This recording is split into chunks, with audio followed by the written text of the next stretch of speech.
Chairman P T I Imran Khan کی intra court appeal division bench کے سامنے لگی تھی، جس کو پریزائڈ اور کر رہے تھے جسٹس سبیاسن گل اورنگزیب صاحب اور دوسرے ہانریبل جج ارباب طاہر صاحب جو ہیں، ان پر مشتمل ڈی بی نے آج کیس کی تفصیلی سماعت کی۔ عدالت کی معاونت کرتے ہوئے میں نے بتایا کہ خان صاحب کی فیملی، ان کے وکلاء، ان کے معالجین اور ان کے جو قریبی سیاسی رفقائے کار ہیں، ان کو ایکسیس نہیں دی جا رہی ہے، اور پھر سائفر کیس میں جس دن ٹرائل ہوتی ہے اس دن جو ہیں وکلاء جو جاتے ہیں تو وہ چونکہ ہماری ریکویسٹ پہ ہی نہیں ہے، خود زبردستی جیل میں ٹرائل شروع ہیں جس کے اگینسٹ ہم نے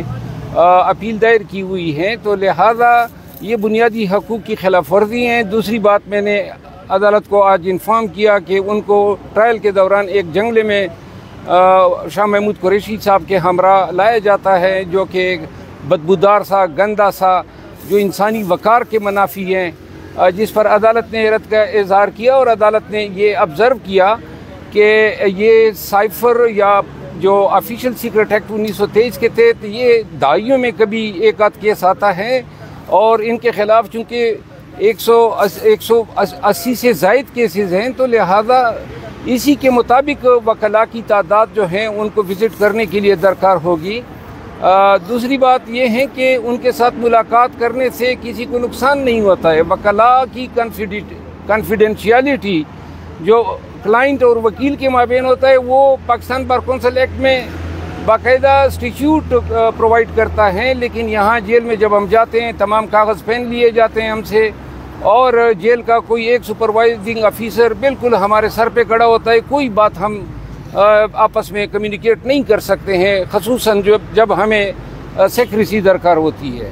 تو اس پہ عدالت نے کہا کہ میں حکم صادر کرنے سے پہلے سرکار کو ایک موقع دیتا ہوں کہ وہ اپنے تئیں جوڈیشس مائنڈ اپلائی کرتے ہوئے سپرنٹینڈنٹ جیل کے ذریعے ایک شیڈول بنا کر دے دیں۔ اس کو دیکھ کے پھر عدالت جو ہے تھرسڈے کو فیصلہ کرے گی۔ یہ آج کی آئی سی اے کی کارروائی ہے۔ آج عیدت کیس میں سماعت مقرر ہے قدرت اللہ صاحب کے پاس، صبح ہم پیش ہوئے اور اب ہم جا رہے ہیں، آیا پروسیکیوٹر آتے ہیں ارگو کرتے ہیں یا نہیں، لیکن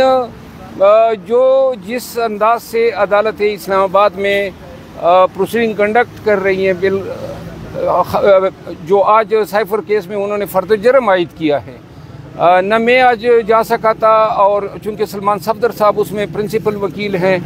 وہ بھی تشریف نہیں لائے تھے، تو لہٰذا وکلاء کی غیر موجودگی میں فرد جرم عائد کرنے اور اتنی جلدی کرنے اور پھر آگے سے 2 دن کی تاریخ دینا، یعنی کہ جو اے ٹی سی کے جج صاحب ہیں اسناد القرنین صاحب، ان کے پاس بہت سارے کیسز ہیں، سالوں سے پینڈنگ ہے، لیکن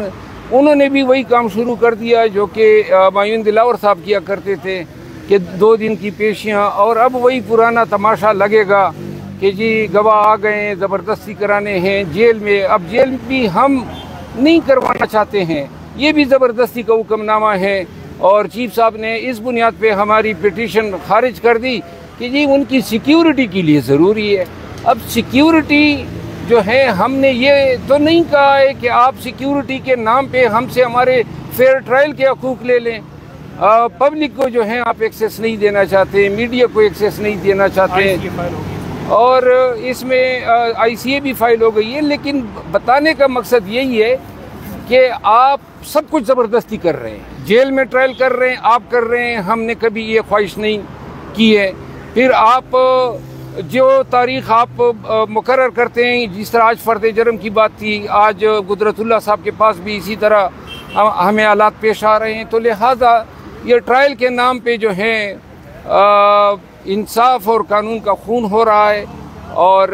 ہم نے سپیریئر کورٹ سے رجوع کیا ہوا ہے، لیکن شومی قسمت کے ہمارے کیسز ذرا تاخیر کا شکار ہیں سپیریئر کورٹس میں۔ جی آج سر ملٹری کورٹس کے حوالے سے فیصلہ آنا ہے، کیا سمجھتے ہیں؟ محفوظ ہو گیا، کیونکہ سپریم کورٹ نے تو کہا تھا کہ ہماری اجازت کے بغیر ٹرائل شروع نہ کیے جائیں، لیکن انہوں نے تو کہا جمع کروا۔ دیکھیں، ملٹری کورٹس کے حوالے سے صرف اتنی دلیل کافی ہے کہ جب 21ویں آئینی ترمیم آئی تو وہ اس لیے آئی تھی کہ چونکہ پاکستان کے قوانین میں سویلین کے ٹرائل